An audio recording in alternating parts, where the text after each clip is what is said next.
అందరికీ నమస్కారం.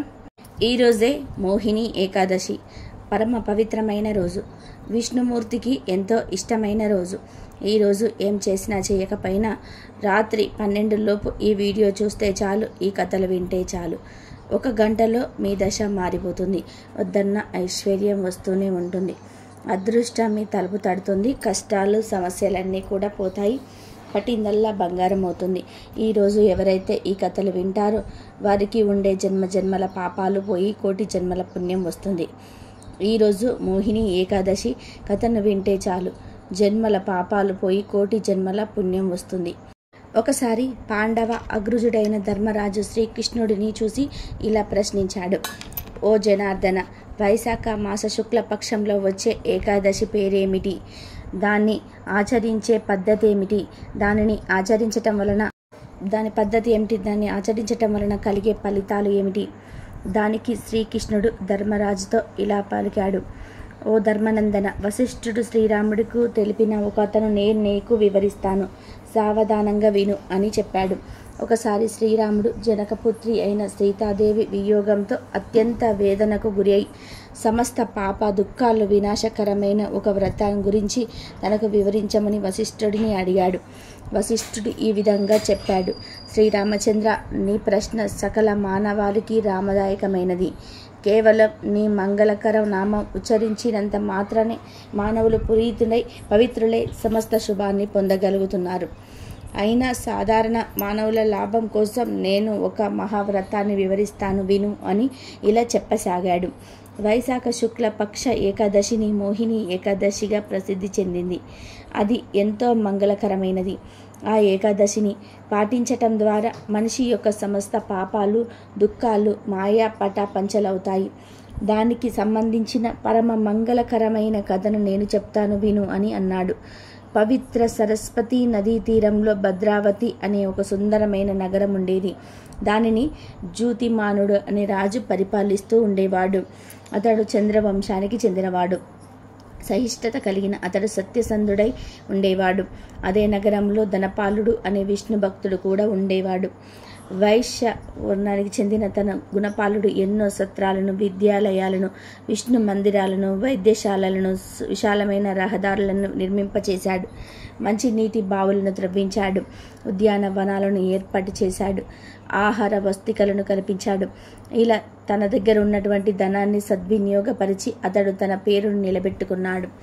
అందరికీ శ్రేయోభిలాషి అయినటువంటి ఈ విష్ణు భక్తుడికి సమనుడు, జ్యోతిమానుడు, మేధావి, సుకృతి, దుష్టబుద్ధి అనే 5 పుత్రులు ఉన్నారు. వారిలో దుష్టబుద్ధి పరమ పాపి, చెడు ప్రవర్తన కలవాడు. దుష్టబుద్ధి వైశ్య సాంగత్యం కలవాడై మద్యపానం తమ మక్కువ చూపించేవాడు. ఎదువ ప్రాణులను చంపడం, హింసించటంలో అతడికి ఆనందం కలిగేది. కుల కలంకంగా తయారైన అతడు దేవతలకు, అతిథులకు, పితృదేవతలకు, బ్రాహ్మణులకు ఏమాత్రం కూడా గౌరవం ఇచ్చేవాడు కాదు. పాపాత్ముడైన దుష్టబుద్ధి తండ్రి ధనాన్ని దుర్వినియోగం చేసేవాడు. ఒకసారి అతడు రహదారిలో ఒక వైశ్య భుజంపై చేయవేసి నడవడాన్ని చూసిన చెలించిపోయిన ధనపాలుడు అతడిని ఇంటి నుండి తరిమివేశాడు. ఆ విధానంగా తల్లిదండ్రులు, బంధుమిత్రులు అందరూ ప్రేమను కోల్పోయి వీధిలో పడి దుష్టబుద్ధి తనకున్న వస్త్రాలను, ఆభరణాలను అమ్ముకొని కొంతకాలం తన పాపకర్మలను కొనసాగించాడు. ఆ ధనం కూడా ఖర్చవగానే నిజమైన కష్టాలు ఆరంభమయ్యాయి. తగినంత ఆహారం లభించక అతడు బక్క చిక్కిపోయాడు. చింతాగ్రస్తుడైన దుష్టబుద్ధి ఇక చేసేదేమీ లేక దొంగతనానికి సిద్ధపడ్డాడు.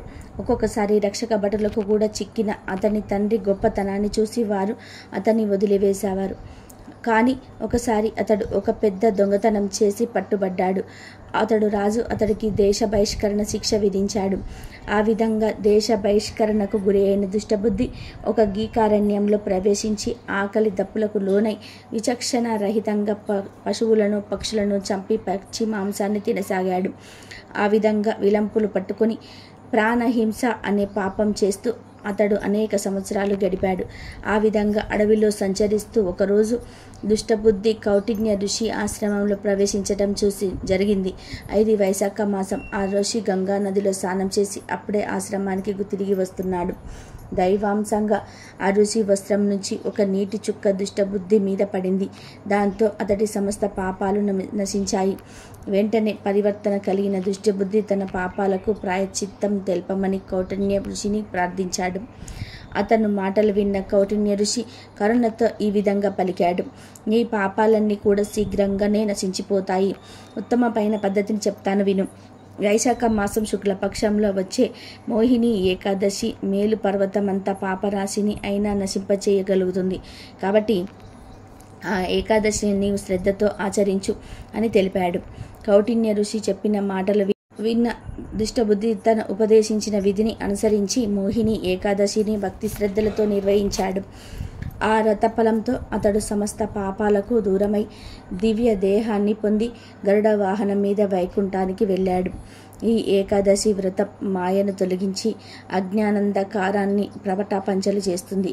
తీర్థస్నానం, దానం, యజ్ఞాచరణ వలన కలిగే పుణ్య రాశి అయిన ఈ మోహిని ఏకాదశి వ్రతం ఆచరించటం వలన కలిగే పుణ్యం దేనితో సమానము అంటే సరిసాలదని తెలిపారు. మోహిని ఏకాదశి రోజున శ్రీ మహావిష్ణువును పూజిస్తే కష్టాలు మరియు బాధలు తీరిపోతాయని పురాణాలు చెప్తున్నాయి. శ్రీ మహావిష్ణువుకు ప్రీతిపాత్రమైన ఏకాదశి రోజున ఎవరైతే ఉపవాసం ఉండి భగవంతుడిని భక్తి శ్రద్ధలతో పూజిస్తారో వారికి సుఖ సంతోషాలు కలుగుతాయి. విష్ణువు తన స్త్రీ అవతారమైన మోహిని రూపాన్ని ధరించిన రోజును పురస్కరించుకొని ఈ మోహిని ఏకాదశిని హిందువులు జరుపుకుంటూ ఉంటారు. ప్రతి సంవత్సరం వైశాఖ మాసం శుక్లపక్షాన 11వ రోజున ఈ పండుగ జరగబోతుంది. ఈ రోజు ఉపవాసం ఉండటం అత్యంత ముఖ్యమైన చర్యగా పెద్దలు సూచిస్తుంటారు. రోజంతా నిష్ఠతో దేవుణ్ణి భక్తి శ్రద్ధలతో పూజించి ఉపవాసం ఉండటం ద్వారా ఆర్థిక నష్టాలకు స్వస్తి పలికి ఆరోగ్యకర లాభదాయక జీవనానికి మార్గసుమంగనం అవుతుందని భక్తుల ప్రగాఢ నమ్మకం. ఈరోజు విష్ణు దేవాలయాలన్నీ కూడా భక్తులతో కలకలలాడుతూ యజ్ఞ యాగాదులతో పూజా పునస్కారాలతో నూతన వైభవాన్ని సంతరించుకుంటూ ఉంటాయి. కేవలం విష్ణు దేవాలయాలే కాకుండా విష్ణువు దశావతారాలకు సంబంధించిన దేవాలయాల్లో కూడా ఈ పండగ ప్రత్యేకంగా జరుపబడుతుంది. ఈరోజు ఉపవాసం ఉంటే ఎంతో పుణ్యం వస్తుంది. ఈ ఉపవాస దీక్ష ఫలితాలను గురించి వశిష్ఠుడు శ్రీరాముడికి మరియు కృష్ణుడు పాండవాగ్రజుడైన ధర్మరాజునకు వివరించారు. అంతేకాదు సూర్య పురాణంలో కూడా తెలుపబడినది.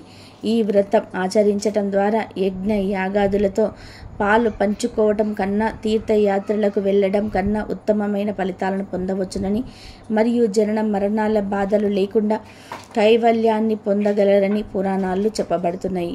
ఈ మోహిని ఏకాదశి వెనుక ఒక కథ కూడా ఉన్నది. దేవదానవుల క్షీరసాగర మదనంలో అమృత్వాన్ని ఇవ్వగలిగిన అమృత బాండవును ఉద్భవించింది.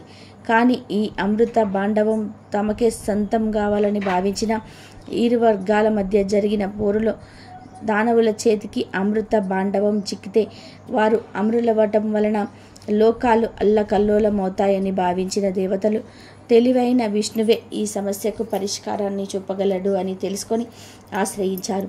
దానవులతో భౌతికంగా యుద్ధానికి దిగడం కన్నా తెలివితో జయించవచ్చునని భావించిన విష్ణువు అప్సరస వంటి మోహిని అవతారానికి సిద్ధమయ్యాడు.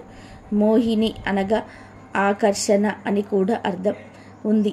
అప్సరసలు తలపించే అందంతో దానవులతో దృష్టిని తన వైపు తిప్పుకోగలిగిన మోహిని దానవులకు అనుమానం రాకుండా వారికి నీటిని, దేవతలకు అమృతాన్ని అందివ్వటంలో సఫలీకృతమైనది. ఈ కారణం చేతనే దేవతలు అమరులయ్యారు. ఈ విధంగా లోక కళ్యాణం కొరకు విష్ణువు దాల్చిన అవతారం మోహిని రూపానికి ప్రతీకగా ప్రతి ఏటా వైశాఖ శుక్ల పక్ష 11వ రోజున ఈ మోహిని ఏకాదశి జరుపుకుంటూ ఉంటారు. అంటే ఈ ఏకాదశికి ఇలా పేరు రావడానికి కారణం ఈ కథ. అలాగే ఈ ఏకాదశి రోజు విష్ణుమూర్తి మోహిని రూపంలో శివుడికి ఎలా సాయం చేశాడో తెలిపే ఈ పురాణ కథను వింటే చాలు కష్టాలన్నీ కూడా పోతాయి. అనగనగా భస్మాసురుడు అనే ఒక రాక్షసుడు ఉండేవాడు. అడవిలో కఠోర తపస్సు చేస్తూ ఉండేవాడు. ఓం నమ శివాయ అంటూ భస్మాసురుడి ఘోర తపస్సుకు మెచ్చిన శంకరుడు భస్మాసురుడి ముందు ప్రత్యక్షమైనాడు. నాయన ఏమి కావాలో కోరుకో అంటూ శంకర నాకు మరణం లేకుండా వరం ఇవ్వమన్నాడు భస్మాసురుడు. అప్పుడు శివుడు నవ్వాడు. ఒరేయ్ నాయన, పుట్టిన జీవి చావక తప్పదు, చచ్చిన జీవి మళ్ళీ పుట్టక తప్పదు. అందుకని నీవడిగిన ఆ వరణం ఇవ్వడానికి వీలు కాదు. అది కాకుండా ఇంకొకటి ఏదైనా కోరుకో అని చెప్పాడు శంకరుడు. భస్మాసురుడు ఆలోచించాడు. ఈ వరం ఇవ్వడానంటే దీనిలాగానే ఇంకొక వరం ఏదైనా అడగాలి అని అనుకున్నాడు. సరే, నేను ఎవరి తల మీద చేయి పెడతానో వారు తక్షణం భస్మమైపోవాలి అని అడిగాడు. ఇది పర్లేదు, ఈ వరం అయితే ఇవ్వవచ్చు అనుకున్నాడు శంకరుడు. తదాస్తు అనేశాడు. శివుడు తదాస్తు అనగానే భస్మాసురుడు నవ్వి, ఇప్పుడు చిక్కావు నాకు అన్నాడు. ఏంటి చిక్కటం అన్నాడు శివుడు. ఏమీ లేదు, నువ్వు అసలు శివుడివో దొంగ శివుడివో ఎలా తెలుసుకునేది అన్నాడు భస్మాసురుడు. అదేం అనుమానం, నువ్వు అడిగిన వరం ఇచ్చేశాను. నువ్వు ఎవరి తల మీద చేయి పెడితే వారు నిజంగా భస్మం అయిపోతారు అన్నాడు శివుడు. ముందు నీ తల మీద పెట్టి చూస్తాను, నీకు ఏమవుతుందో చూస్తాను అని మీదికొచ్చాడు భస్మాసురుడు. శివుడికి చాలా భయం వేసింది. వీడెవడో మరి ఇంత మొరటివాడు అనుకోలేదే అని గబుక్కున వెనక్కి తిరిగి పరుగు పెట్టాడు. ఆగు ఆగు, వరాన్ని పరీక్షించుకొనివ్వు అంటూ శివుడి వెంట పడ్డాడు భస్మాసురుడు. శివుడు ఎటుపోతే అటు వస్తూ ఉన్నాడు. శివుడంతటి వాడికే అలసట మొదలైంది. అంతలో నారదుడు ఎదురయ్యాడు. ఆగాగు శంకర అన్నాడు. భస్మాసురుడు వెంటబడుతూ ఉండగాడు. తప్పించుకునేందుకు ఏదైనా ఉపాయం చెప్పు త్వరగా అన్నాడు శివుడు. పరుగెత్తుతూనే నారదుడు కూడా ఆయనతో పాటు పరుగు పెడుతూ అంతా విన్నాడు. అయ్యో, ఎంత పనైంది! అయినా వీళ్లకు ఇలాంటి వరాలు ఇచ్చేందెందుకు? ఆ తర్వాత కష్టాలు కొని తెచ్చుకునేదెందుకు? ఆయన అన్ని ఉపాయాలు తెలిసిన విష్ణువు ఉన్నాడు కదా, ఆయన్ని తలుచుకో స్వామి అని వెంటనే ఏదో ఒక రకంగా కాపాడుతాడు అన్నాడు నారదుడు. అట్లా పరుగు పెడుతూనే విష్ణువును తలుచుకున్నాడు శంకరుడు. సంగతి తెలుసుకున్న విష్ణువు ముందుగా తన మాయను భస్మాసురుడి మీదికి వదిలాడు. దాని ప్రభావం వలన వాడికి శివుడు కనిపించలేదు. ఆయన స్థానంలోని విష్ణువు మోహిని అనే సుందరి రూపంలో కనిపించటం మొదలుపెట్టాడు. వాడికి తనకి శివుడిచ్చిన వరాన్ని, తను ఆ శివుడి వెంట పడటాన్ని అంతా మర్చిపోయాడు భస్మాసురుడు. ఇప్పుడు వాడికి కనపడుతుందల్లా కూడా మోహిని ఒక్కతే. ఆమె ఎంత చక్కగా ఉన్నదంటే ఇప్పుడు వాడికి ఆమెను పెళ్లి చేసుకోవాలని గట్టి కోరిక కలిగింది. మెల్లగా ఆమె దగ్గరికి వెళ్ళి, సుందరి, నీ పేరేమిటి? నువ్వు నన్ను పెళ్లి చేసుకుంటావా అని అడిగేశాడు వాడు. మోహిని కెలకలా నవ్వింది. ఆ నవ్వు చూసి ఇంకా మురిసిపోయాడు భస్మాసురుడు. మోహిని అన్నది, నువ్వు కూడా నాకు చాలా బాగా నచ్చావు. అయితే నాకు ఒక చిన్న సమస్య ఉంది. ముందు ఈ సంగతి చెప్పు, నీకు నాట్యం చేయటం వచ్చా అంది. ఓ, చాలా బాగా వచ్చు అన్నాడు భస్మాసురుడు. అయితే ఇక పెళ్ళి అయినట్లే.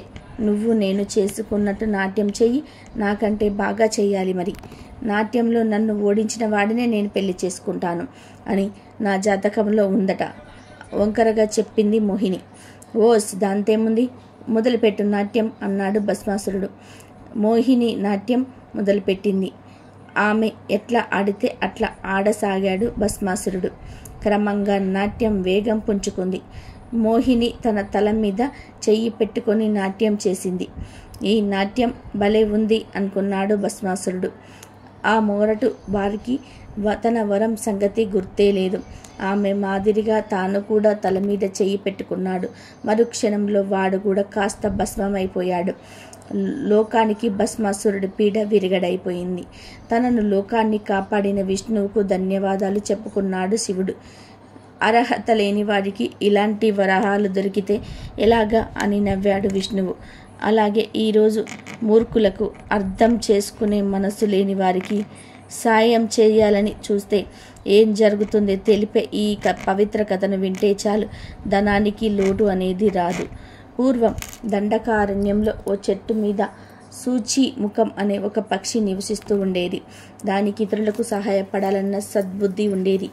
ఆ చెట్టు ప్రక్కల చెట్ల మీద కొన్ని కోతులు కూడా నివాసం ఉండేటివి. రోజు ఉదయాన్నే శుచిముఖం నిద్రలేచి ఆహారం కోసం ఎక్కడెక్కడో తిరిగి ఆహారం తిని సాయంత్రాన్ని ఇంటికి వచ్చేది. ఒకసారి వర్షాకాలం ముగిసి చలికాలం వచ్చేసింది. కోతులు ఆ చలికి తట్టుకోలేకపోతున్నాయి. మంట వెలిగించడం రద్దు, మరి ఎలా అని ఆ కోతులు ఆలోచిస్తూ ఉన్నాయి. మధ్యాహ్నం అంతా కూడా ఎండ బాగానే ఉన్న రాత్రి వేళలో కొద్ది చలి తీవ్రత పెరిగిపోసాగింది. పైగా అది అడవి కాబట్టి సహజంగానే చలి విపరీతంగా ఉంది. అప్పుడప్పుడు ఆ దారిలో వెళ్ళే మనుషులు చలి కాచుకోవడాన్ని మంట పెట్టుకునేవారు. ఆ మంటను చూసి కోతులు మనం కూడా ఇలా మంట వేసుకుంటే బాగుండేది అని అనుకునేవి. కానీ మంట వెలిగించడానికి ఏమీ లేవు కదా. దాంతో అవి తమలో తాము ఎంతో మదన పడిపోతూ ఉన్నాయి. శుచిముఖం కోతులు చేస్తున్న ఈ తంతునంతా కూడా రోజు కనిపెడుతూనే ఉంది. రాత్రిపూట వెనుగురు పురుగులు ఎగురుతూ ఉంటే వాటి శరీరంలో నుంచి వచ్చే వెలుతురుని చూసి కోతులు అది మంట అనుకున్నాయి. ఓ రోజు రాత్రిపూట కోతులన్నీ కూడా ఒకటొకటిగా మెనుగుడు పురుగులను పట్టుకొని ఓ చోట కుప్పగా పోసాయి. మెనుగుల పురుగుల శరీరం నుండి వెలువడే వెలుగుని అవి మంట అనుకుని ఆ పురుగుల చుట్టూ చేరి చలి కాచుకుంటూ ఉన్నాయి. కూడా గమనిస్తుంది. కోతుల చేష్టలను చూసి తానికి నవ్వొచ్చింది. కోతులు ఎంత తెలివి తక్కువగి మిరుగుడు పురుగుల నుండే వచ్చే వెలుగునే మంట అనుకుంటున్నాయి. పైగా చుట్టూ చేరి చలి మంట కాచుకుంటున్నాయి అని తనలో తానే నవ్వుకుంది. ఒకరోజు రాత్రి కోతులన్నీ కూడా ఎప్పటిలాగానే మినుగుడు పురుగులను పట్టి ఒక చోట కుప్పపోసి చలి కాచుకుంటున్నాయి. శుచిముఖం అది చూసి ఊరికే ఉండలేకపోయింది. కోతులకు వాస్తవ విషయాన్ని చెప్పాలని అనుకుంది. అప్పుడు అది కోతుల దగ్గరికి వెళ్ళి, అయ్యో కోతుల్లారా, మీరు చలి కాచుకుంటున్నది నిజంగా మంట కాదు, అవి మునుగురు పురుగులు. ఆ పురుగుల శరీరం నుండి వెలువడేది కేవలం వెలుగు మాత్రమే. ఆ వెలుగునే మీరు వేడిమి అనుకొని భ్రమపడుతూ ఉన్నారు. కట్టె పుల్లలను కాల్చితే మంట వస్తుంది, ఆ మంటకు వేడిమి ఉంటుంది, అంతేకాని ఏ మినుగుడు పురుగులకు వేడిమి ఎక్కడుంటుంది అంది నవ్వుతూ. అప్పుడు కోతులని శుచిముఖం చెప్పిన మాటలు విన్నాయి. పక్షి ఏమిటి మాకు సలహా ఇస్తుంది అని అనుకున్నాయి. ఇంతలో మళ్ళీ శుచిముఖం ఇలా అంది, కోతుల్లారా, ఇందాకే ఈ దారి వెంట వెళ్ళిన మనుషులు మంట వేసుకొని చలి కాచుకున్నారు కదా, అక్కడ చూడండి ఇంకా నిప్పు ఉంది, అందులో కొన్ని కట్టెల పుల్లలు తెచ్చి వేయండి, మీ రాసుకొని మంట వస్తుంది, మీకు చలి బాధ తీరుతుంది అంది. కోతులన్నీ శుచిముఖం వైపు ఆశ్చర్యంగా అసహనంగా చూశాయి. శుచిముఖం మళ్ళీ ఇలా అంది, ఇలా చూస్తారే మీరు, ఎంతసేపు ఆ మినుగుడు పురుగుల వద్దకు కూర్చున్నా ఏమీ లాభం లేదు, అక్కడే వేడిమి ఉండదు అంది. కోతులకు కోపం ఉన్నశాలానికి అంటింది.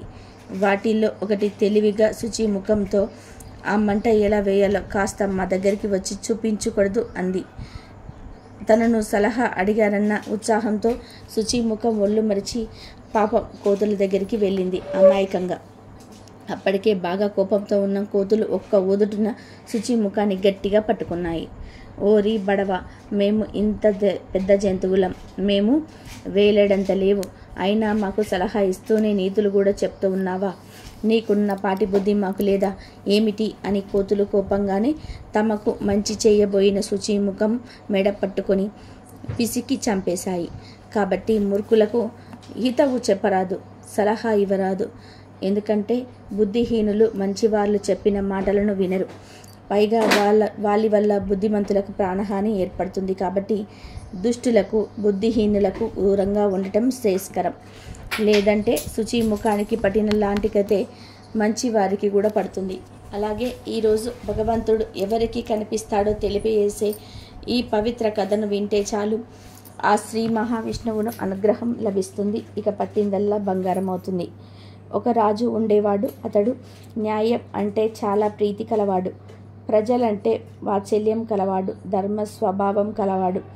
అతడు నిత్యము భగవంతుణ్ణి ప్రార్థించేవాడు. చాలా శ్రద్ధగా భగవంతుణ్ణి పూజా స్మరణ చేసుకునేవాడు. ఒకరోజు భగవంతుడు ప్రసన్నుడై అతడికి దర్శనమిచ్చి ఇలా అన్నాడు, రాజా, నేను చాలా సంతోషపడ్డాను, నీకు ఏదైనా కోరిక ఉంటే చెప్పు అన్నాడు. అప్పుడు ప్రజలంటే ఎంతో ప్రేమగల ఆ రాజు ఇలా అన్నాడు, దేవా, నా దగ్గర నీవు ఇచ్చిన సంపదలన్నీ కూడా ఉన్నాయి. నీ కృప వల్ల నా రాజ్యంలో అన్ని సుఖ సంతోషాలు ఉన్నాయి. అయినప్పటికీ నాకు ఒకటే కోరిక, ఏంటంటే మీరు నాకు కనిపించినట్టే నన్ను ధన్యుణ్ణి చేసినట్టే నా ప్రజలందరినీ కూడా కృపతో ధన్యులను చేయండి, వారికి దర్శనాన్ని ఇవ్వు అని అడుగుతాడు. దానికి భగవంతుడు రాజును చూసి ఇది సంభవం కాదు కదా అని ఏదో చెప్పబోతాడు. కానీ రాజు మాత్రం చాలా పట్టుదల పట్టి ఆ కోరికలను తీర్చవలసిందే అంటాడు. భగవంతుడు చివరికి భక్తుడి ముందు లొంగక తప్పలేదు. అప్పుడు భగవంతుడు ఇలా అన్నాడు, సరే, రేపు నీ ప్రజలందరినీ తీసుకొని ఆ కొండ దగ్గరకు రా, నేను కొండ మీద అందరినీ దర్శనమిస్తాను అన్నాడు. అప్పుడు రాజు అది విని చాలా ప్రసన్నుడై భగవంతుడికి ధన్యవాదాలు చెప్పుకొని మరుసటి రోజు నగరంలో దండోరా వేయించాడు. రేపు అందరూ కొండ దగ్గరకు నాతో పాటు వచ్చి చేరండి, అక్కడ భగవంతుడిని అందరికీ దర్శనమిస్తాడు అని దండోరా వేయిస్తాడు. రెండవ రోజు రాజు తన ప్రజలందరినీ కూడా స్వజనులతో పాటు తీసుకొని కొండవైపు నడవడం ప్రారంభించాడు. నడుస్తూ ఉండగా దారిలో ఒక చోటున రాగి నాణం కొండ కనిపించింది. ప్రజల్లో నుండి కొంతమంది అటువైపు పరిగెత్తడం మొదలుపెట్టారు. అప్పుడు జ్ఞాని అయిన ఆ రాజు అందరినీ సమాధానపరిచి, అటువైపు ఎవ్వరూ దృష్టి పెట్టవద్దు, ఎందుకంటే మీరు అందరూ భగవంతుని కలవడానికి వెళ్తూ ఉన్నారు. ఈ రాగి నాణాల వెనకాల పడి మీ అదృష్టాన్ని కాలదన్నుకోకండి అన్నాడు. కానీ లోభం, ఆశ వలన వశీభూతులైన ప్రజలు కొంతమంది రాగి నాణాల దగ్గరికి ఆగిపోయి ఆ నాణేలను మూటకట్టుకొని తమ ఇంటి వైపు వెళ్ళిపోయారు. వాళ్ళ మనసులో మొదలు ఈ రాగి నాణాలను ఇల్లు చేర్చుకుందాము, భగవంతుని తర్వాత అయినా చూసుకోవచ్చు కదా అనుకున్నారు. రాజు ముందుకు సాగాడు. కొంత దూరం పోయాక వెండి నాణాల కొండ కనిపించింది. మిగిలిన ప్రజల్లో కొందరు అటువైపు పరిగెత్తాడు. వెండి నాణాలు మూట కట్టుకొని ఇంటి వైపు వెళ్ళిపోయారు. వాళ్లకు ఈ అవకాశం మళ్ళీ మళ్ళీ దొరకదు అనిపించింది. వెండి నాణాలు మళ్ళీ దొరుకుతాయో లేదో తెలియదు, భగవంతుడైతే మళ్ళీ అయినా సరే దొరుకుతాడు అని అనుకున్నారు. ఈ విధంగా కొంత దూరం వెళ్ళిన తర్వాత బంగారపు నాణాల పర్వతం కనిపించింది. ప్రజలలో మిగిలిన వారంతా కూడా రాజు బంధువులతో సహా అటువైపే పరిగెత్తడం మొదలుపెట్టారు. వాళ్ళు కూడా ఇతరుల్లాగానే ఈ నాణాలను మూట కట్టుకొని సంతోషంగా తిరిగి వెళ్ళిపోయారు. ఇక కేవలం రాణి మాత్రం మిగిలారు. అప్పుడు రాణితో రాజు, చూడు, ఈ జనాలు ఎంత ఆశపోతులో, భగవంతుడు లభించటం అంటే ఎంత గొప్ప విషయం వీరికి తెలియటం లేదు. భగవంతుడు ఎదుట మొత్తం ప్రపంచంలో ధనమంతా కూడా ఒక లెక్క కాదు అన్నాడు. నిజమేనని రాణి రాజు మాటలను సమర్థించింది. వారిద్దరూ ముందుకు సాగారు. కొంత దూరం వెళ్ళాక రాజుకు 7 రంగులలో మెరుస్తూ వజ్రాల పర్వతం కనిపించింది. ఇక రాణి కూడా ఆగలేకపోయింది. ఆమె వజ్రాల ఆకర్షణ వలన అటువైపు పరిగెత్తి వజ్రాలన్నీ కూడా ముటకట్టుకోవడం ప్రారంభించింది. అది చూసి రాజు ఎంతో బాధపడ్డాడు. మనస్సు విరక్తి చెంది చాలా బరువైన మనసుతో ఒక్కడే ఒంటరిగా ముందుకు సాగాడు. నిజంగా అక్కడ భగవంతుడు నిలబడి ఉన్నాడు. రాజును చూస్తూనే భగవంతుడు చిరునవ్వుతో, ఎక్కడ ఉన్నారు నీ ప్రజలు, నీ బంధువులు? నేను ఎప్పటి నుంచో ఇక్కడనే నిలబడి వారి కోసం ఎంతో ఆతృతతో ఎదురు చూస్తూ ఉన్నాను అని అడిగాడు. అప్పుడు రాజు చాలా సిగ్గుతో తన తల దించుకున్నాడు. అప్పుడు భగవంతుడు రాజుకు ఈ విధంగా వివరించాడు. ఓ రాజా, ఎవరు తమ జీవితంలో భౌతిక సాంసారిక లాభాలను నాకంటే ఎక్కువ అని భావిస్తారో వారికి ఎప్పటికీ నేను లభించను. వారు నా స్నేహాన్ని కానీ కృపను కానీ ఎప్పటికీ పొందలేరు అని చెప్తాడు. కాబట్టి ఎవరైతే తమ మనస్సు, బుద్ధి, అంతరాత్మతో భగవంతుణ్ణి శరణు వేడతారో, ఎవరు లౌకిక మోహాలను అన్నిటినీ విడిచి పరమేశ్వరుడిని తన సొంతం చేసుకుంటారో వారు అన్ని కర్మల నుండి విముక్తులై మోక్షాన్ని పొందుతారు. దేవాలయానికి వెళ్ళిన ముందుగా ధ్వజస్తంభానికి మొక్కి ప్రదక్షిణ చేసి ఆ తర్వాతే లోపలికి వెళ్తారు. ఈ ధ్వజస్తంభం ఏర్పడడానికి ఒక కథ ఉంది. భారత యుద్ధానంతరం పాండవులలో జ్యేష్ఠుడైన ధర్మరాజు సింహాసనాన్ని అధిష్ఠించాడు. ధర్మబద్ధంగా రాజ్యపాలన చేస్తూ ఉంటాడు. ధర్మమూర్తిగా గొప్ప దాతగా పేరు పొందాలనే కోరికతో విరివిరిగా దాన ధర్మాలు చేయటం మొదలు పెడతాడు. ఇదంతా చూస్తున్న శ్రీకృష్ణుడు అతడికి తగిన రీతిగా గుణపాఠం చెప్పాలనుకుంటాడు. ధర్మరాజుకు అశ్వమేధ యాగం చేసే శత్రురాజులను జయించి దేవతలను, బ్రాహ్మణులను సంతృష్టపరిచే రాజ్యాన్ని సుస్థిరం, సుభిక్షం చేయమని చెప్తాడు. ధర్మరాజు శ్రీకృష్ణుని మాట శిరస వహించి అశ్వమేధ యాగానికి సన్నాహాలు చేయించి అశ్వానికి రక్షకులుగా నకల సకల దేవులను సైన్యంతో పంపుతాడు. ఆ యాగాశ్వం అన్ని రాజ్యాలు తిరిగి చివరికి మణిపుర రాజ్యం చేరుతుంది. ఆ రాజ్యానికి రాజు మయూరధ్వజుడు. ఆయన మహాపరాక్రమవంతుడు, గొప్ప దాతగా పేరుగాంచినవాడు. మయూరధ్వజుడి కుమారుడు తామ్రధ్వజుడు పాండవుల యాగాశ్వాన్ని బంధించాడు. తామ్రధ్వజుడితో ఇంత చేసిన నకుల సహదేవుడు భీమార్జునులు ఓడిపోయారు. తమ్ములందరూ ఓడిపోయిన విషయం తెలుసుకున్న ధర్మరాజు స్వయంగా యుద్ధానికై బయలుదేరగా శ్రీకృష్ణుడు అతడిని వారించి మయూరధ్వజుడిని యుద్ధంలో జయించడం సాధ్యం కాదని, మహాబల పరాక్రమంతుడైన భీమార్జునే ఓడిపోయాడని, అతన్ని కపటోపాయంతో మాత్రమే జయించాలని చెప్తాడు. అప్పుడు శ్రీకృష్ణుడు ధర్మరాజుతో కలిసి వృద్ధ బ్రాహ్మణుల రూపంలోని మణిపురం చేరుతారు. ఆ బ్రాహ్మణులను చూసిన మయూరధ్వజుడు వారికి దానం ఇవ్వదలిచి ఏమి కావాలో కోరుకోమన్నా అడుగుతారు. దానికి శ్రీకృష్ణుడు, రాజా, మీ దర్శనార్థమై మేము వస్తున్న దారిలో ఒక సింహం అడ్డు వచ్చి ఇతని కుమారుణ్ణి పట్టుకుంది. బాలుని విడిచిపెట్టవలసిందిగా మేము ప్రార్థించగా సింహం మానవ భాషలో ఇలా అంది: మీ కుమారుడు మీకు కావాలి అంటే మణిపుర రాజైన మయూరధ్వజుడు శరీరంలోని సగభాగం నాకు ఆహారంగా అతడి భార్య పుత్రులే స్వయంగా కోసి ఇవ్వగల తెచ్చి ఇస్తే అతన్ని వదిలివేస్తానని చెప్పిందని కనుక ప్రభువులు మా యందు దయతలిచి శరీరంలోని సగభాగాన్ని దానమిచ్చి ఇతడి కుమారుణ్ణి కాపాడమని కోరుతారు. వారి కోరిక విన్న మయూరధ్వజుడు అంగీకరించి దానికి తగిన ఏర్పాట్లు చేయించి భార్యాసుతులను పిలిచి అతని శరీరాన్ని మధ్యకు కోసి వారికి ఇవ్వమని చెప్తారు. వారు ఆయన శరీరాన్ని సగంగా కోయటం చూసిన ధర్మరాజు అతని దాన గుణానికి నివ్వెరపోయాడు. ఇంతలో మయూరధ్వజుడి ఎడమ కన్ను నుంచి నీరు కారటం చూసిన ధర్మరాజు, తమరు కన్నీరు కారుస్తూ ఇచ్చిన దానం మాకు వద్దు గాక వద్దు అంటాడు. అందుకు మయూరధ్వజుడు, మహాత్మా, తమరు పొరబడుతున్నారు. బాధపడిన శరీరాన్ని మీకు ఇవ్వటం లేదు. నా కుడి భాగం పరోపకారానికి ఉపయోగపడింది అని ఆ భాగ్యం తనకు కలగటం లేదని ఎడమ కన్ను చాలా బాధపడుతూ కన్నీరు కారుస్తూ ఉన్నది అని వివరిస్తాడు.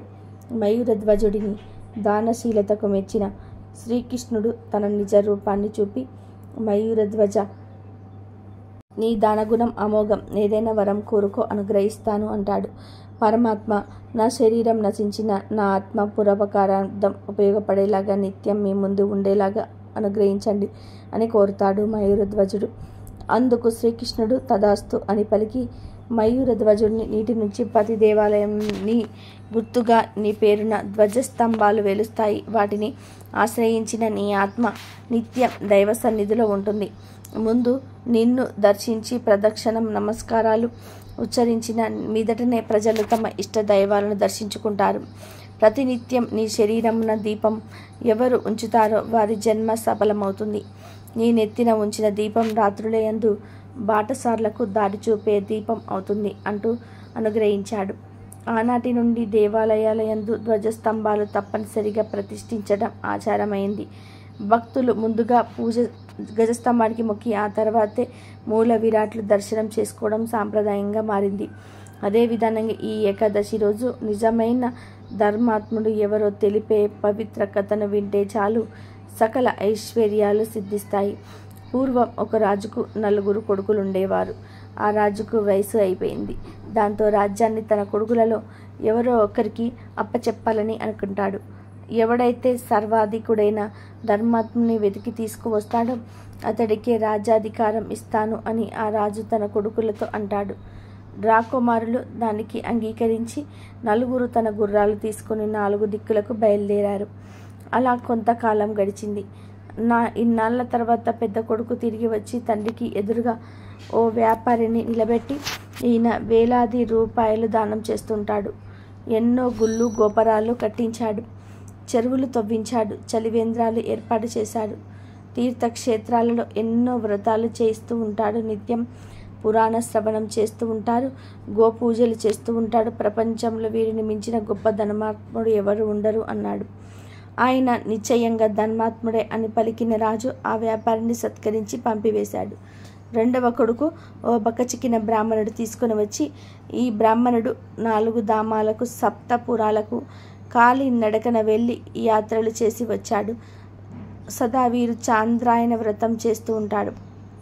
అసత్యానికి వీరు భయపడతారు. ఈయన కొప్పడం ఎవరు ఎన్నడూ చూడలేదు. నియమబద్ధంగా మంత్ర జపాదులు పూర్తి చేసుకున్న తర్వాతనే జలపానం చేస్తాడు. స్నానం చేసి సంధ్యావందనం చేస్తాడు. ఈ కాలంలో ఈ విశ్వంలో వీరిని మించి సర్వశ్రేష్ఠ ధర్మాత్ములు ఎవరు లేరు అన్నాడు. రాజు బ్రాహ్మణుడు సత్కరించి అధిక దక్షిణలిచ్చి వీరు మంచి ధర్మాత్ములే అని పంపివేశాడు. మూడవ కొడుకు కూడా ఒక బాబాజీని తీసుకొని వచ్చాడు. బాబాజీ వస్తువుని ఆశ్రమం వేసుకొని కళ్ళు మూసుకొని కూర్చుండిపోయాడు. జీర్ణమైన బట్టలతో అస్థి పంజరంలా ఉన్న ఆకారంలోని ఆయన కనిపిస్తూ ఉన్నాడు. అందరూ ఆసీనులైన తర్వాత మూడవ కొడుకు, వీరు ఎంతగానో నేను ప్రార్థించగా ఇక్కడికి వచ్చేశారు. మీరు మహాతపస్సులు వారానికి ఒకసారిని మాత్రమే క్షీరపానం చేస్తారు. భీష్మ ఋతువుల్లోనే పంచాగ్నిలో ఉంటారు. శీతాకాలంలో జలాలలో నిలబడుతూ ఉంటారు. సదా భగవంతుడు ధ్యానంలో ఉండే వీరికి మించిన మహా ధర్మాత్ములు లభించటం దుర్లభమే అన్నాడు. రాజు ఆ మహాత్ముని సాష్టాంగ ప్రణామం చేసి వారి ఆశీస్సులు అందుకొని వీడుకోలు పలికాడు. ఆపై వీరు ధర్మాత్ములే అన్నారు. అందరి తర్వాత చిన్న కొడుకు వచ్చాడు. అతడితో మాసిన బట్టలు కట్టుకున్న పల్లెల్లో నివసించే ఓ రైతు ఉన్నాడు. దూరం నుండే రాజుకు దండాలు పెడుతూ ఉదయపడుతూ ఆ రాజు వచ్చి నిలబడ్డాడు. అన్నలు ముగ్గురు తమ్ములు మూర్ఖత్వానికి పక్కపక్క నవ్వారు. అప్పుడు ఆ చిన్న కొడుకు, ఓ కుక్కకు గాయమైంది. ఇతను అది చూసి దాని గాయం కడిగాడు. అందుకే ఇతడిని తీసుకువచ్చాను. ఇతడు ధర్మాత్ముడవునో కాదో మీరే అడిగి తెలుసుకోండి అన్నాడు. అప్పుడు రాజు, ఏమయ్యా, నువ్వు ఏం ధర్మం చేస్తూ ఉంటావు అని అడిగాడు. భయపడుతూనే రైతు ఇలా పలికాడు, ప్రభు, నేను చదువుకున్న వాణ్ణి కాదు. నాకు ధర్మం అంటే ఏంటో తెలుస్తుంది. ఎవరైనా జబ్బు పడితే సేవ చేస్తాను. ఎవరైనా యాచిస్తే బుక్కడి మెతుకులు పెడతాను అన్నాడు. అంతటా రాజు, అతడే అందరికన్నా గొప్ప ధర్మాత్ముడు అన్నాడు. అది విని కొడుకులందరూ కూడా ఆశ్చర్యపోయి అటు ఇటు చూడసాగారు. రాజు అప్పుడు దాన ధర్మాలు చేయటం, గోపూజ చేయటం, అసత్యం ఆడక పోవటం, క్రోధంగా ఉండకపోవడం, తీర్థయాత్రలు, సంధ్యావందనాలు, పూజాదులు కొనసాగించడం కూడా ధర్మమే. తపస్సు చేయటం ఆవశ్యకమైన ధర్మమే. కానీ సర్వాధిక ధర్మం ఏమిటి అంటే అర్థించకపోయినా అసహాయ స్థితిలో ఉన్న వారిని ఆదుకోవటం, రోగికి సేవ చేయటం, కష్టంలో ఉన్నవారికి చేయూతనివ్వటం సర్వాధికమైన ధర్మం. పరులకు సహకరించక వారికి తనంత తానుగా సహాయం పడుతుంది. త్రిలోకనాథులైన పరమాత్మ అట్టి పరోపకారిపై ప్రసన్నుడై ఉంటాడు అని పలికి చిన్న కొడుక్కే రాజ్యాన్ని ఇచ్చాడు. పరోపకారం అన్నిటికన్నా మించిన ధర్మం. అది నిర్వర్తించే వాడే ధర్మాత్ముడు అనే నీతిని ఈ కథ ద్వారా గ్రహించాలి. అలాగే ఈరోజు స్వామివారు తన భక్తుడితో పాచికలాడిన కథను వింటే చాలు, వద్దన్న ధనం వస్తుంది, పట్టిందల్లా బంగారం అవుతుంది. పూర్వం భక్తులు తమ తమ ఇష్ట దైవాలపై ఎంతగానో తన భక్తిని చాటుకున్నారు అంటే సాక్షాత్తు దేవుళ్ళే స్వయంగా భువికి దిగివచ్చి వారి కోరికలు నెరవేర్చేవారు. అలా తన భక్తితో వెంకటేశ్వర స్వామిని విప్పించిన ఆ అపర భక్తుడు బావాజీ ఆయనతో కలిసి పాచికలాడాడు. తిరుమలలోని మాడ వీధులలోని ప్రధాన గోపురానికి కుడివైపున మఠం ఆ భక్తుడు బావాజీది. ఆ మఠంపై శ్రీ వెంకటేశ్వరుడు తన భక్తుడు బావాజీతో పాచికలాడుతున్న దృశ్యం ఉంటుంది. ఈ మఠాన్ని హదీరం మఠం అంటారు. కొన్ని వందల ఏళ్ల క్రితం బావాజీ అనే భక్తుడు తీర్థయాత్రలు చేస్తూ ఉత్తరాది నుంచి తిరుమలకు చేరుకున్నాడు. అక్కడ శ్రీ వెంకటేశ్వరుని దివ్యమంగళ విగ్రహాన్ని చూసిన ఆయన మనసు అక్కడే లగ్నమైపోయింది. తోటి యాత్రికులంతా కూడా వెళ్ళిపోయిన ఆయన తిరుమతిలో ఉండి వెంకటేశ్వర స్వామిని దర్శించుకునేవారు. ఆలయంలో గంటల తరబడి బాబాజీ నిలబడి ఉండడం అర్చకులకు కంటకింపుగా మారింది. అలాంటి వ్యక్తి నిరంతరం గుడిలో ఉండడాన్ని అనుమానాస్పదంగా భావించిన అర్చకులు ఆయనను బయటకు గెంటివేశారు. ఇకపై ఆలయంలోకి రాకూడదంటూ కట్టడి చేశారు. దీంతో తీవ్ర మనస్తాపానికి గురి అయిన ఆయన శ్రీనివాసుడి దర్శన భాగ్యం కోసం చిన్న పిల్లవాడిలా విలపించాడు. రాత్రింబవలు కన్నీరు మున్నరేయాడు. అప్పుడు తనను ఓదార్చేందుకు సాక్షాత్తు శ్రీనివాసుడే గిరాక తప్పలేదు. ఒకరోజు వెంకటేశ్వర స్వామి బాబాజీ దగ్గరికి వచ్చి, నిన్ను నా సన్నిధికి రానివ్వకపోతే ఏం? నేనే రోజు నీతో సమయం గడిపేందుకు వస్తూ ఉంటాను అని బాబాజీకి అభయమిచ్చాడు. అలా నిత్యం రాత్రిపూట పవలింపు సేవ ముగిసిన తర్వాత ఆలయం ఎదురుగా ఉన్న బాబాజీ మఠానికి చేరుకునేవాడు శ్రీనివాసుడు. అక్కడ వారిద్దరూ పొద్దు పొడిచే వరకు కబుర్లతో కాలం గడిపేవారు. కొన్నిసార్లు కాలక్షేపం కోసం పాచికలు ఆడుకునేవారు. అలా సరదాగా గడుపుతున్న తరుణంలో ఒక పరిణామం చోటు చేసుకుంటుంది. అలా ఒకసారి బాబాజీతో స్వామివారు పాచికలాడుతూ కాలాన్ని గమనించనే లేదు. సుప్రభాత వేళ సమీపించింది. జగన్నాథునికి మేలుకొల్పు పాడేందుకు అర్చకుడు ఆలయానికి సమీపించసాగారు. ఆ చప్పుళ్లను విన్న వెంకటేశ్వరుడు వెంటనే బాబాజీ దగ్గర నుంచి లేచి అక్కడికి ఆలయంలోకి వెళ్ళిపోయారు. ఆ హడావిడిలో ఆయన కంఠాభరణం ఒకటి మర్చిపోవడంతో ఆ బాబాజీ మఠంలోనే ఉండిపోయింది. ఆ ఉదయం వెంకటేశ్వర స్వామి వారి మూల విరాట్ను అలంకరిస్తున్న అర్చకులు ఆయన ఒంటి మీద అతి విలువైన కంఠాభరణం మాయమవటం గమనించారు.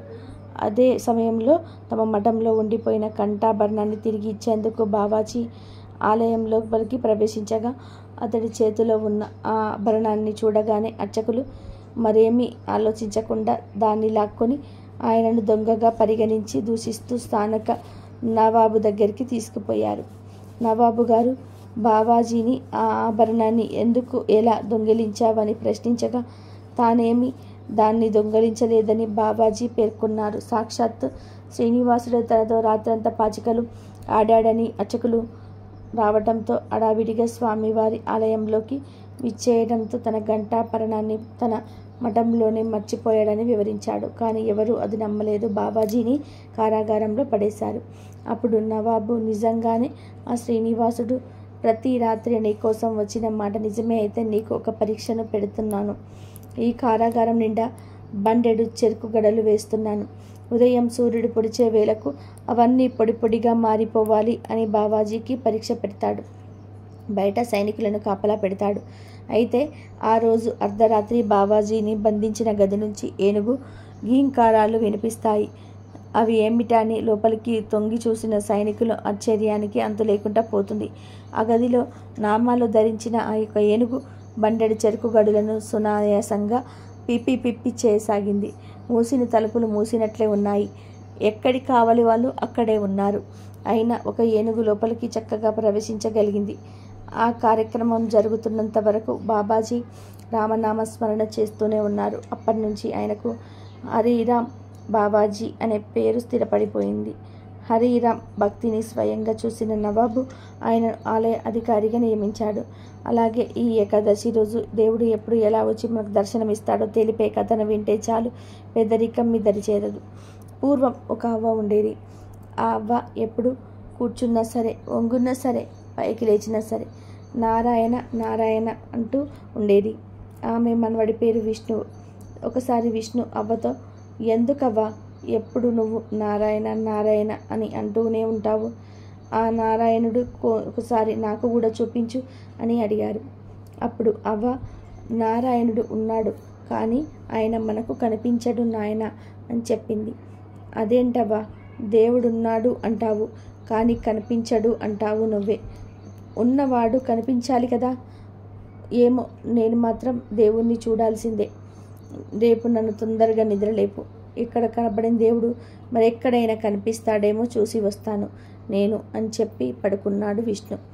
మరుసటి రోజు ప్రొద్దున్నే అవ్వ విష్ణువును లేపగానే వాడు లేచి దేవుణ్ణి వెతుక్కుంటూ నిజంగానే అడవిలోకి బయలుదేరాడు. నడిచి కొంతకాలానికి అడవిని దాటి ఒక రాజ్యం చేరుకున్నాడు. అక్కడి రాజుగారింటికి వెళ్ళి, రాజాగారు, నేను నారాయణ దగ్గరికి వెళ్తున్నాను. నీకేదైనా సమస్య ఉంటే నాతో చెప్పండి, దానికి పరిష్కారం తెలుసుకొని వస్తాను అన్నాడు. ఆ పాటకు రాజుగారు, నేను చాలా సంవత్సరాల క్రితమే ఒక చెరువును తవ్వించాను. నీటితో నిండి 10 మందికి ఉపయోగపడాల్సిన ఆ చెరువు ప్రతి సంవత్సరము తెగిపోయి నిరుపయోగం అయిపోతున్నది. ఎన్నిసార్లు మరమ్మతులు చేయించిన ఫలితం లేకుండా పోతుంది. ఎందుకలా అవుతుందో అర్థం కావటం లేదు. అదేం చేస్తే బాగుపడుతుందో నారాయణ్ణి అడిగి తెలుసుకొనిరా అని చెప్పాడు. సరే అని విష్ణువు ముందుకు సాగిపోయాడు. అలా వెళ్తున్న విష్ణువు దారిలో ఒక పెద్ద పాము కనపడింది. బాబు, నువ్వు నారాయణుడి దగ్గరికి వెళ్ళినావని తెలిసింది. చాలా కాలం నుండి తల మీద ఒక పుండు ఉన్నది. దానికి ఎంతకీ నయం అవ్వటం లేదు అని బాగవ్వాలంటే ఏం చేయాలో కాస్త కనుక్కొని రావా అని విష్ణువును అడిగింది. ఓ సర్లే, దాందేముంది, తప్పకుండా కనుక్కొని వస్తాను అని ముందుకు సాగాడు విష్ణువు. అలా చాలా దూరం నడిచిన తర్వాత విశ్రాంతి తీసుకుందామని అనుకుని విష్ణు ఒక చెట్టు కింద ఆగాడు. అది మామిడికాయ చెట్టు. ఆ చెట్టు నిండా కూడా నోరూరించే మామిడి పళ్ళు ఉన్నాయి. ఒక పండు తిందాం అనుకుని విష్ణు ఒక పండును కోసి రుచి చూశాడు. కానీ ఆ పండు చేదుగా ఉన్నది. మరో పండును కోసి చూస్తే అది కూడా చేదే. ఏమిటిది, మామిడి పండు చేదుగా ఉంటాయా అని పైకి గట్టిగా అన్నాడు విష్ణు. అప్పుడు ఆ మామిడి చెట్టు విష్ణుతో ఇలా అంది. చూడు బాబు, నువ్వు నారాయణ స్వామి దగ్గరికి వెళ్తున్నావని తెలిసింది. నాకు సహాయం చేసి పెట్టు. ప్రతి సంవత్సరం నేను నీకు చాలా కాయలు కాస్తాను. కానీ నా పండ్లన్నీ చేదుగా ఉంటాయని ఎవ్వరూ వాటిని ఇష్టపడటం లేదు. ఏం చేస్తే నా బాధ తీరుతుందో ఆ స్వామిని కాస్త అడిగిరా బాబు అన్నది ఆ చెట్టు. సరే, అలాగే అడుగుతాను అని విష్ణు ముందుకు సాగాడు. ఇంకొంత ముందుకు పోయాక అతడికి విరగబూసిన మల్లె చెట్టు ఒకటి కనిపించింది. ఎంత అందంగా ఉన్నది ఈ మల్లె చెట్టు అని దాని దగ్గరికి వెళ్ళాడు విష్ణు. అంతలో ఆ మల్లె చెట్టు ఇలా అంది. బాబు, నేను ఇన్ని పువ్వులు పూస్తాను కదా, ఎవరు నా పూల కోసం రావటమే లేదు. ఈ ఒంటరితనాన్ని భరించలేకపోతున్నాను. నువ్వు నారాయణ దగ్గరికి వెళ్తున్నట్లు ఉన్నావు. ఏం చేస్తే నా ఈ బాధ దూరం అవుతుందో కాస్త ఆ నారాయణ్ణి అడిగి కనుక్కొని రావా అని అంది ఆ చెట్టు. ఆ మల్లె చెట్టు చెప్పగానే విష్ణు అందుకొని ఒప్పుకొని ముందుకు నడిచాడు. తర్వాత నారాయణ నారాయణ అనుకుంటూ ముందుకు సాగాడు. ఎంతో అలసిపోయాడు. కానీ తన ప్రయత్నాన్ని మాత్రం వదలటం లేదు, వెనకడుగు వేయటం లేదు. అలా పోతున్న విష్ణువుకు ఒకనాడు ఒక ముసలాయన కనిపించాడు. ఆ తాత విష్ణువును దగ్గరికి పిలిచి, బాబు, నాకు చాలా దాహం వేస్తుంది. త్రాగడానికి ఏమైనా కొన్ని నీళ్ళు ఇచ్చి ఇవ్వు నాయన అని అడిగాడు. సరే అని విష్ణువును నీళ్ళ కోసం వెతికాడు. దగ్గరలోన ఒక చిన్న నీళ్ళ కుంట కనిపించింది అతడికి. కానీ నీళ్లను తీసుకెళ్లేందుకు పాత్రేమీ లేదు. కొంచెం ఆలోచించిన పిదమట విష్ణు తన కండువాను ఆ నీళ్ళల్లో తడిపి తాత దగ్గరకు తీసుకొని వెళ్ళి, తాత, దీన్ని పిండు, నీళ్లు వస్తాయి అని చెప్పాడు. విష్ణువు తెలివితేటలను మెచ్చిన తాత, మన్వడ, నువ్వెవరు, ఎక్కడి నుండి వస్తున్నావు అని అడిగాడు. నారాయణుని చూసి అందుకు విష్ణువు ఇలా అన్నాడు. నారాయణ్ణి చూడాలని ఎందుకు అనుకుంటున్నావు అన్నాడు ఆ తాత. మా అవ్వ ఎప్పుడు నారాయణ నారాయణ అంటూ ఉంటుంది. కానీ ఆమెకు ఎన్నడూ ఆ నారాయణుడు కనిపించలేదు. నేనైనా ఆవిడ కోరిక తీర్దామని అనుకుంటున్నాను. ఆ నారాయణుడి కోసం వెతుక్కుంటూ పోతున్నాను అని చెప్పాడు విష్ణువు. ఆ పైన తన దారిలో కనిపించిన వాళ్ళందరినీ సమస్యల గురించి కూడా చెప్పాడు.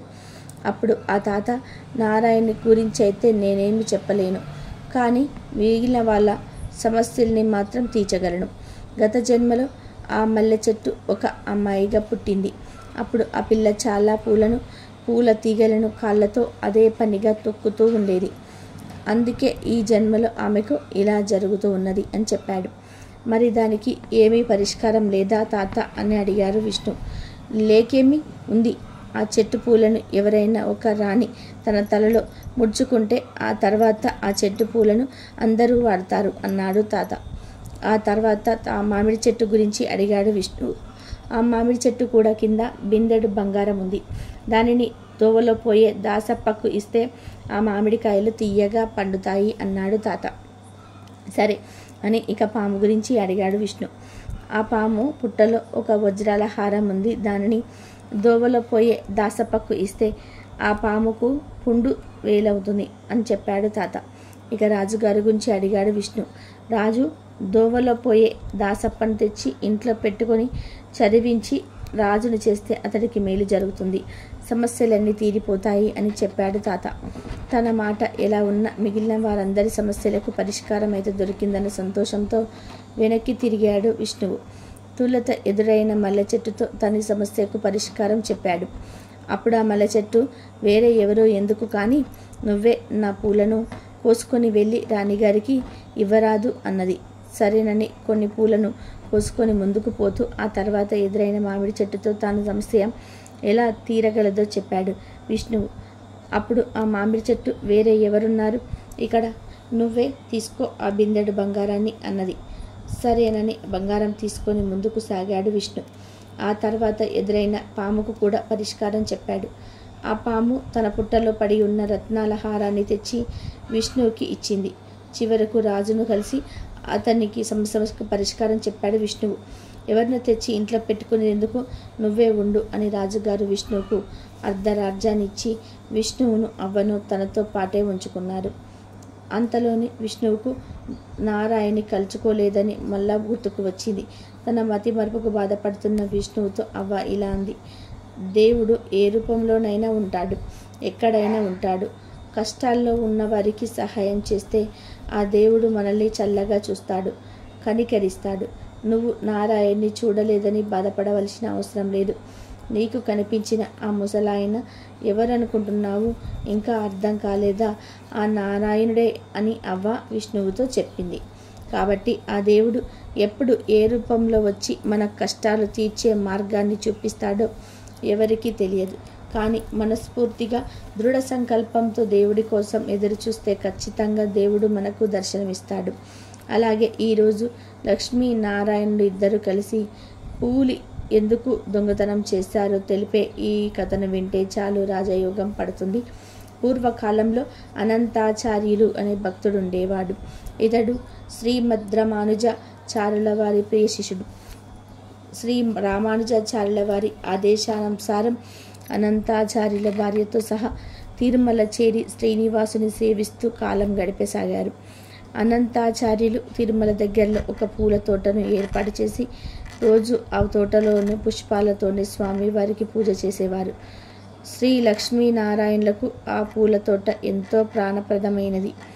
ఎంతో అద్భుతమైన పూల మొక్కలతో, తీనెలతో, రకరకాల దివ్య పుష్పాలతో ప్రకృతి సౌందర్యం మొత్తానికి అర్థం పట్టేలా ఉండే ఈ తోటలో విహరించటం శ్రీ మహాలక్ష్మికి అత్యంత ప్రీతికరం.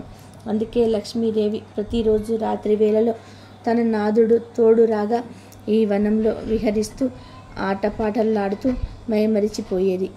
అనంతాచార్యులు ఎంతో ప్రేమతో ఎన్నో అందమైన పూల మొక్కలను ఎక్కడెక్కడనో తీసుకొని వచ్చి పెంచసాగాడు. రాత్రి వేళలో జగన్మాత ప్రతి పూల మొక్క చెంత నిలుచొని ఆ పుష్పాల అందాన్ని చూసి మురిసిపోయేది. అనంతాచార్యులు ప్రతిరోజు ఆ పూలను కోసుకొని వెళ్ళి అనంత నిలయంలో స్వామికి సమర్పించేవాడు. అర్చకుడు తమ పూలతో శ్రీమన్నారాయణుల వారిని, స్వామివారికి హృదయాల లక్ష్మిని ఎంతో దివ్యంగా అలంకరించేవారు. ఈ పుష్పాలంకరణలో శ్రీ స్వామి అత్యంత రమణీయంగా భక్తులకు దర్శనమిచ్చేవాడు. జగన్మాత అనంతాచార్యుల పుష్ప కైంకర్యానికి ఎంతో సంతోషపడి అతడిని కనికరించాలని తలిచింది. శ్రీమన్నారాయణుల వారితో స్వామి అనంతాచార్యులు మనకెంతో ప్రియభక్తులు. అతనిపై దివ్యానుగ్రహం కురిపించటం మన ధర్మం అని అన్నది. అప్పుడు శ్రీమన్నారాయణుడు జగన్మాతతో, ఓ ప్రియసఖి, నీకు నీ బిడ్డలంటే అంతటి అనురాగం, ఆప్యాయత, అతడిని తప్పక కరుణించి అనుగ్రహిద్దాం అన్నది. రోజులాగే ఒకరోజు రాత్రి మహాలక్ష్మి శ్రీనివాసుడు ఉద్యానవనమంతా కూడా విహరించి ఒక చోట అద్భుతమైన గులాబీ పూల మొక్కలు కనబడగా వాటి సౌందర్యానికి ముగ్ధురాలై నిల్చున్నది. అప్పుడు శ్రీనివాసుడు 2 గులాబీ పూలను తెంపి తన ప్రియసఖికిచ్చి శ్రీ మహాలక్ష్మికి ఇచ్చి అలంకరించాడు. జగన్మాత పులకరించిపోయింది. కొంచెం ముందుకు వెళ్ళిన తర్వాత ఆమెకు అద్భుతమైన మల్లె తీగ కనబడింది. అప్పుడు లక్ష్మి గుప్పెడు మల్లెలు తెంపుకొని శ్రీమన్నారాయణుడిపై విసిరింది. శ్రీనివాసుడు కూడా కొన్ని పూలను తెంపి ఆమెపై వేశాడు. ఆ విధంగా వారిద్దరు కూడా ఆ రాత్రి ఉద్యానవనమంతా కూడా విహరించి ఎంతో ఆనందపరవశులయ్యారు. ఉదయం పూలు కోసుకోవడానికి వచ్చిన అనంతాచార్యుల వారికి తోటంతా కూడా నలిగిన పూలతో చిందర వందరగా ఉంది. అది చూసి అనంతాచార్యులు ఎవరో దొంగలు రాత్రి ప్రవేశించి తోటనంతా పాడు చేశారని అనుకున్నాడు. అక్కడక్కడ కొన్ని పూలను కోసుకొని అనంత నిలయంలో స్వామికి సమర్పించారు.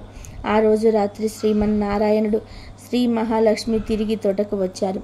ఆ రోజు తోటలో సంపెంగలు, సన్నజాజులు ఇంకా అనేక దివ్యమైన పువ్వులు ఎంతో అద్భుతంగా కనబడ్డాయి. ఆ దంపతులు ఇద్దరు కూడా తోటంతా తిరుగుతూ ఆడుతూ పాడుతూ గడిపారు. శ్రీనివాసుడు కొన్ని అందమైన పుష్పాలను తుంచి ఆ జగన్మాత శిగన అలంకరించి మురిసిపోయాడు. తల్లి ఆనందానికి అవధులు లేవు. ఇంతలో తెల్లవారడంతో వారిరువురు తిరిగి ఆనంద నిలయం చేరారు. ఉదయాన్నే తోటలో అడుగుపెట్టిన అనంతాచార్యుల వారి కోపానికి అవధులు లేవు. తోటంతా చిందరవందరగా తుంచివేసిన పూలతో ఉండడం చూసి ఈరోజు కూడా ఆ దొంగలు వచ్చి ఉన్నారని తెలిసాడు. తనకత్యంత ప్రీతిపాత్రుడైన శ్రీలక్ష్మి నారాయణుల కైంకర్యానికై పెంచుతున్న ఈ పూల తోటను ఇట్లా పాడు చేసిన వారిని ఎలాగైనా సరే పట్టుకోవాల్సిందే అని తలిచాడు. ఆ రాత్రి తోటలో ఒక మూలలో పడుకొని ఉన్నాడు. రాత్రంతా గడిచింది. చప్పుడు లేదు. అమ్మయ్య, తాను కాపలా కాస్తున్నానని గ్రహించి దొంగలు వచ్చినట్టు లేరు అని తలిచాడు. ఇంతలో తెల్లవారింది. తోటంతా నిన్నటి మాదిరిగానే తిరిగి చందరవందరగా ఉన్నది. పూలన్నీ ఎక్కడ పడితే అక్కడ విసిరివేయబడి ఉన్నాయి. ఈ దొంగలు ఏమాత్రం శబ్దం చేయకుండా వచ్చి ఉన్నట్టున్నారు అని తలిచాడు. ప్రతిరోజు వారిని పట్టుకొని వారికి కాపలా ఉండవలసిందేనని తలిచాడు. ఆ విధంగా 8 రోజులు గడిచాయి. కానీ ఆ చోరులు అతడికి దొరకలేదు. ఆ చోరులు దొరికేలాగా తనను అనుగ్రహించమని ఆనంద నిలయంలో శ్రీ స్వామివారిని శరణి వేడుకున్నారు. దయామయురాలైనటువంటి జగన్మాత శ్రీమన్నారాయణుడితో ఈనాడు ఆచార్యుల వారిని ఎలాగైనా సరే కరుణిద్దామని అన్నది. భక్త వత్సలుడైన శ్రీనివాసుడు అలాగే అన్నాడు. ఆనాటి రాత్రి అనంతాచార్యుల వారు కన్నులలో ఒత్తులు వేసుకొని మరి ఆ చోరుల కోసం ఎదురు చూస్తున్నారు. ఈరోజు ఎలాగైనా సరే వారిని పట్టుకోవలసిందేనని దృఢ సంకల్పంతో ఉన్నాడు. ఇంతలో ఆచార్యుల వారికి 2 స్త్రీ పురుష ఆకారాలు ఆ పూల మొక్కల మధ్య తిరుగుతూ కనిపించాయి. సందేహం లేదు, రోజు నా పూల మొక్కలను పాడు చేస్తున్నది మీరేనని తెలిసాడు. వారిద్దరూ ఎంతో దివ్య తేజస్సుతో కనబడ్డారు. పురుషుడు అత్యద్భుత తేజస్సుతో ప్రకాశిస్తున్నాడు. స్త్రీ అత్యద్భుత సౌందర్యంతో దివ్య ఆభరణాలతో విరజిల్లుతూ ఉన్నది. వారిని చూసిన అనంతాచార్యులు ఒక్క క్షణం మైమరిచిపోయారు. ఇంతలో అతనికి కర్తవ్యం గుర్తుకొచ్చింది. నెమ్మదిగా వెనకగా వెళ్ళి వారిద్దరిని కూడా గట్టిగా బంధించాడు. ఇక ఎక్కడికి పోతారు అని అన్నాడు. ఆ దంపతులు వారి పోవడానికి శతవిధాల ప్రయత్నించారు. కానీ సాధ్యం కాలేదు. ఆ జగన్నాటక సూత్రధారి ఆ జగన్మాత తన భక్తినితో నాటకాలాడుతున్నారు. అతని బంధం ఎంతో గట్టిదని అతడికి తోచేలాగా ముచ్చటపడుతున్నారు. మరి భగవంతుడికి భక్తుడికి గల బంధం అంతటిదే కదా. ఆచార్యుల వారు దొంగలు దొరికారని సంతోషంలో కొంచెం ఏమరపాటుగా ఉండగా ఆ పురుషుడు ఒక ఊదుటన బంధనం తెంచుకొని పరిగెత్తి మాయమయ్యాడు. అది గ్రహించిన ఆచార్యుల వారికి తీవ్ర కోపం కలిగింది. ఈమె కూడా భర్త వెనకాలే పరిగెత్తుతుందేమో అని ఆమెను గట్టిగా పట్టుకున్నాడు. భార్యను వదిలి ఇలా వెళ్ళిపోతాడా? తిరిగి ఉదయం భార్య కోసం రాకుండా పోతాడా అని తలిచాడు. ఆమెను గట్టిగా పట్టుకొని ముందుకు నడిపించి ఆ తోటలో ఉన్న ఒక సంపెంగ మానుకు తీగలతో బంధించాడు. అప్పుడు ఆమె తనను విడిచిపెట్టమని అడిగింది. ఉదయం చూద్దాంలే అనుకుంటూ వెళ్ళి పునుకు తీశాడు అనంతాచార్యులు. ఇంతలో తెల్లవారింది. అనంత నిలయంలో తలుపులు తీసిన అర్చక స్వాములు నిశ్చేష్టులయ్యారు. వారి నోట మాట రాలేదు. శ్రీనివాసుని వక్షస్థలంలో ఉండవలసిన జగన్మాత బంగారు ప్రతిమ కానరాక ఆందోళన చెందారు. ఏమిటి ఈ వైపరీత్యం? ఇంతటి విపరీత బుద్ధి ఎవరికి పుట్టింది అని తలిచారు. అప్పుడు శ్రీమన్నారాయణుడు ఆకాశవాణి రూపంలో ఇలా పలికాడు. మీరేమీ చింతించవలదు. నా ప్రియ సఖి అనంతాచార్యుల వారి తోటలో బంధించబడి ఉన్నది. మీరందరూ వెళ్ళి ఆమెని సగౌరవంగా తోలుకొని రండి అని పలికాడు. ఆ వెంటనే అర్చకులందరూ కూడా పరుగున తోటకు వెళ్ళగా అక్కడ సంపెంగ మానుకు బంధింపబడి ఉన్న శ్రీ మహాలక్ష్మి బంగారు ప్రతిమ కనిపించింది. జరిగినది గ్రహించిన అనంతాచార్యులు తనకేమీ తెలియదని ఆ అర్చకులతో మొరపెట్టుకున్నాడు. అప్పుడు అర్చకులందరూ కూడా అనంతాచార్యులతో సహా అలవేలు మంగను పలు విధాలుగా స్తుతిస్తూ ఒక పూల గంపలో పెట్టుకొని ఆలయానికి తీసుకువచ్చారు. అనంత నిలయంలో ప్రవేశించగానే శ్రీనివాసుడు ఆకాశవాణి రూపంలో ఇలా పలికాడు. మామ అనంతాచార్య, నీ కూతురిని నాకు పూల బుట్టలో తెచ్చి ఇచ్చిన నీవు నాకు కన్యాదాతవైన మామగారివి. నీ పుష్ప కైంకర్యానికి మేమిద్దరము ఎంతో ఆనందపడ్డాము. ఇదంతా మా వేడికే అన్నాడు. అప్పుడు ఆ పూల గంపలోని అమ్మవారు క్షీరసముద్ర రాజతనయ తిరిగి యథాప్రకారంగా శ్రీవారి వక్షస్థలాన్ని అలంకరించింది. అలా అనంతాచార్యుల వారి జన్మధన్యమైనది. జగన్మాత శ్రీ మహాలక్ష్మికి తన భక్తులంటే అంతటి అనురాగం, ఆప్యాయత. కాబట్టి ఈరోజు రాత్రి 12 లోపు ఈ వీడియో చూస్తే చాలు, ఈ కథలు వింటే చాలు, 1 గంటలో మీ దశ మారిపోతుంది. వద్దన్న ఐశ్వర్యం వస్తూనే ఉంటుంది. అదృష్టం మీ తలుపు తడుతుంది. కష్టాలన్నీ, సమస్యలన్నీ కూడా పోతాయి. పట్టిందల్లా బంగారం అవుతుంది. ఈరోజు ఎవరైతే ఈ కథలను వింటారో వారికి ఉండే జన్మల పాపాలు పోయి కోటి జన్మల పుణ్యం వస్తుంది.